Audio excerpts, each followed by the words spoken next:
ક્યારેય વિચાર્યું છે કે કલાકો સુધી એક જ જગ્યાએ બેસી રહેવાથી આપણા શરીર પર શું અસર થતી હશે? વેલ, આજે આપણે એક એવા જ ટોપિક પર વાત કરવાના છીએ જેનું નામ કદાચ થોડું વિચિત્ર લાગે પણ એ ખૂબ જ કોમન છે.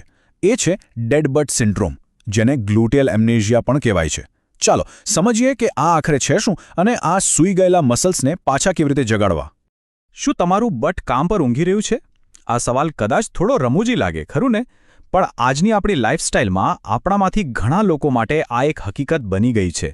ચાલો જોઈએ કે આખો દિવસ બેસી રહેવાની આદત આપણા શરીરના સૌથી મોટા અને સૌથી શક્તિશાળી મસલ્સ પર કેવી અસર કરે છે. તો આ ડેડ બટ સિન્ડ્રોમ એટલે શું? સાયન્ટિફિક ભાષામાં એને ગ્લુટિયલ એમ્નેશિયા કહેવાય છે. આનો સીધો મતલબ એ છે કે આપણા નિતંબના સ્નાયુઓ એટલે કે ગ્લુટ્સ લાંબા સમય સુધી કોઈ કામ જ નથી કરતા, એટલે એકદમ નિષ્ક્રિય થઈ જાય છે. એ એટલા નિષ્ક્રિય થઈ જાય છે કે એમને ક્યારે એક્ટિવ થવાનું છે એ જ ભૂલી જાય છે.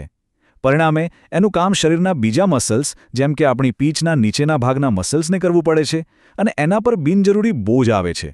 તો સવાલ એ છે કે આવું થાય છે શા માટે? આની પાછળનું મૂળ કારણ શું છે? ચાલો હવે એ જોઈએ કે આપણી કઈ રોજિંદી આદતો આ પ્રોબ્લેમનું કારણ બને છે અને કેમ આજકાલ આટલું કોમન થઈ ગયું છે. આખી સમસ્યાનો જવાબ એક જ શબ્દમાં છે: નિષ્ક્રિયતા, એટલે કે ઇનએક્ટિવિટી. આ જ આપણો અસલી દુશ્મન છે. જ્યારે આપણે કલાકો સુધી બેઠા રહીએ છીએ ત્યારે આપણા ગ્લુટ્સ પર સતત દબાણ રહે છે અને એમને એક્ટિવ થવાનો કોઈ મોકો જ નથી મળતો. ધીમે ધીમે આપણા મગજ અને આ મસલ્સ વચ્ચેનું જે કનેક્શન છે એ નબળું પડતું જાય છે. હવે જરા આ લિસ્ટ પર એક નજર નાખો. મોટાભાગના લોકોની ડેલી લાઈફ આમાંથી કોઈને કોઈ રીતે જોડાયેલી જ હશે. પછી ઓફિસની ડેસ્ક જોબ હોય, કલાકો સુધી ડ્રાઇવિંગ કરવાનું હોય કે પછી ઘરે સોફા પર બેસીને સમય પસાર કરવાની આદત હોય. આ બધી જ એક્ટિવિટીઝ આપણા ગ્લુટ્સને સ્લીપ મોડમાં રાખે છે અને આ સિન્ડ્રોમનું જોખમ વધારે છે.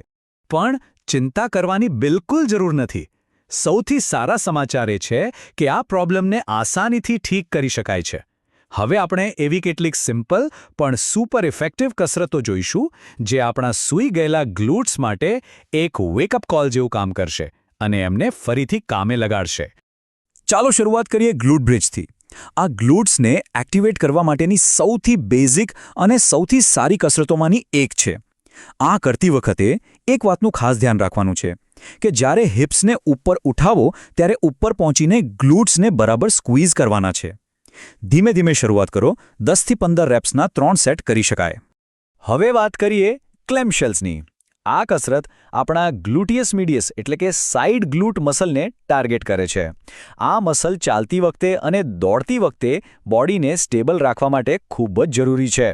દરેક બાજુ 15થી 20 રેપ્સના 2-3 સેટ કરવાનો પ્રયાસ કરો. આગળ છે બર્ડ ડોગ. આ કસરતનો ફાયદો ડબલ છે. આનાથી ગ્લુટ્સ તો મજબૂત થાય જ છે, પણ સાથે સાથે આપણું કોર એટલે કે પેટ અને પીઠના મસલ્સ પણ સ્ટ્રોંગ થાય છે. આમાં બેલેન્સ જાળવવા પર ધ્યાન આપવાનું છે અને બધી મૂવમેન્ટ એકદમ ધીમી અને કંટ્રોલ્ડ હોવી જોઈએ. આ વાત બહુ જ ઇમ્પોર્ટન્ટ છે. અહીં આપણે સ્પીડની કોઈ રેસ નથી લગાવી રહ્યા.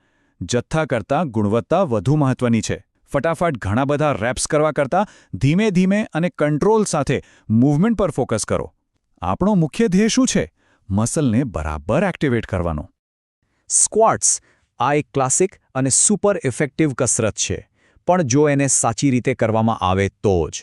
હંમેશા યાદ રાખો કે નીચે જતી વખતે હિપ્સને પાછળની તરફ ધકેલવાના છે, જાણે કોઈ અદૃશ્ય ખુરશી પર બેસી રહ્યા હોઈએ. અને વજન હંમેશા એડીઓ પર રાખવાનો પ્રયત્ન કરો. ત્યારે જ ગ્લુટ્સ બરાબર એક્ટિવેટ થશે. લંજીસની ખાસિયત એ છે કે તે એક સમયે એક પગના ગ્લુટ પર ફોકસ કરે છે. આનાથી બોડીનું બેલેન્સ તો સુધરે જ છે, પણ સાથે સાથે બંને પગની તાકાત પણ સરખી રીતે વધે છે, જે રોજિંદા કામકાજમાં બહુ ઉપયોગી છે. અને આપણી છેલ્લી મજબૂતીકરણની કસરત છે મોન્સ્ટર વોક્સ. આના માટે એક રેઝિસ્ટન્સ બેન્ડની જરૂર પડશે. આ કસરત ખાસ કરીને આપણા હિપ સ્ટેબિલાઇઝર મસલ્સને ટાર્ગેટ કરે છે, જે ઓવરઓલ ગ્લુટ હેલ્થ માટે ખૂબ જ મહત્વપૂર્ણ છે. હવે એક વાત યાદ રાખજો. આ સમસ્યાનું કારણ માત્ર નબળા ગ્લુટ્સ જ નથી, પણ ટાઈટ થઈ ગયેલા હિપ મસલ્સ પણ છે. એટલે મસલ્સને મજબૂત કરવાની સાથે સાથે એમને સ્ટ્રેચ કરવા, એમને આરામ આપવો પણ એટલો જ જરૂરી છે. ચાલો હવે એવા કેટલાક સ્ટ્રેચિસ જોઈએ જે આ ટાઈટ મસલ્સને રિલેક્સ કરવામાં મદદ કરશે. આ છે હિપ ફ્લેક્સર સ્ટ્રેચ. આપણા હિપ ફ્લેક્સર્સ એટલે કે જે મસલ્સ પગને ઉપર ઉઠાવવામાં મદદ કરે છે એ આખો દિવસ બેસી રહેવાથી એકદમ ટાઈટ અને ટૂંકા થઈ જાય છે. આ સ્ટ્રેચ એમને ખોલવાનું કામ કરે છે અને ગ્લૂટ્સને યોગ્ય રીતે કામ કરવા માટે જગ્યા આપે છે. અને છેલ્લે પિજન પોઝ. યોગા કરનારા લોકો આને બરાબર ઓળખતા હશે. આ ગ્લૂટ મસલ્સ માટે એકદમ ડીપ અને રિલેક્સિંગ સ્ટ્રેચ છે. આનાથી હિપની મોબિલિટી સુધરે છે અને ખૂબ જ રાહત મળે છે. તો આપણે કારણો સમજ્યા, મસલ્સને મજબૂત કરવાની કસરતો જોઈ અને ટાઇટ મસલ્સ માટે સ્ટ્રેચિંગ પણ શીખી લીધું. પણ હવે આ બધી માહિતીનું કરવું શું? ચાલો આ બધી બાબતોને એક સિમ્પલ અને ફોલો કરી શકાય એવા એક્શન પ્લાનમાં ગોઠવીએ. તો આખી વાતનો સાર શું છે? સૌથી પહેલાં તો એ સ્વીકારો કે આપણી લાઇફસ્ટાઇલ થોડી બેઠાડું છે. પછી રોજ થોડી મિનિટો કાઢીને આમાંથી કોઈ પણ 2-3 કસરત અને એકાદ સ્ટ્રેચ કરવાનું શરૂ કરો. યાદ રાખો, સાતત્ય સૌથી મહત્વનું છે. રોજ થોડું કરવું એ એક દિવસ બધું કરવા કરતાં ઘણું સારું છે. અને હા, હંમેશા શરીરનું સાંભળો અને ધીમે ધીમે શરૂઆત કરો. તો હવે સવાલ તમારા માટે છે.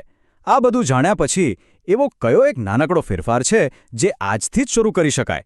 શું એ ઓફિસમાં દર કલાકે ઊભા થઈને એક નાનો બ્રેક લેવાનો હશે? કે પછી ઘરે આવીને ફક્ત 5 મિનિટ માટે એકાદ કસરત કરવાનો? શરૂઆત ભલે ગમે તેટલી નાની હોય, બસ શરૂઆત કરો. શરીર ચોક્કસપણે તેનો આભાર માનશે.